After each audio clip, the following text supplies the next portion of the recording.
ሰላም ጤና ይስጥልኝ ውድ አድማጮቻችን፣ ይህ ገጠር ሾው ነው።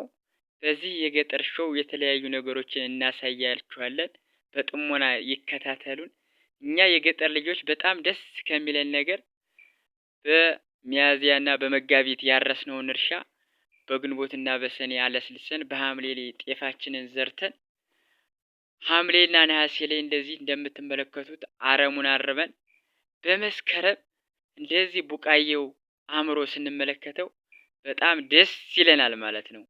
ምክንያቱም አሁን ፈሰሱ መሃል ቁጭ ትሉና በደበራችሁ ሰዓት ስትመሰጡ ንጹህ አየር ጥሩ ኦክሲጅን ትተነፍሳላችሁ ማለት ነው። እንደዚሁም ዝርዝሩ መሃል ሄዳችሁ ቁጭ ስትሉ የሌለ ውስጣችሁን ያረካቸዋል ማለት ነው። እንደምትመለከቱት አሁን ስንዴውም አዝርዝሯል። ጤፉም በአማረ ሁኔታ እንደምታዩት ነው፣ ያምራል። ከሁለት ወር በኋላ ደግሞ ወደ አጨዳ እንመለሳለን ማለት ነው። አሁን መስከረም አልቆ ወደ ጥቅምት እየገባን ስለሆነ መስከረም እንደምታስታውሱት እንደምታውቁት የአበባ ወራት ነው። አበባው መስከረም ነው። ጥቅምት ደግሞ መዓዘው ነው።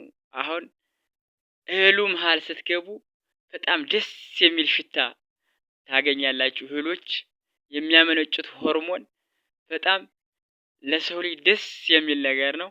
በጣም አይምሮን ይመስጣል።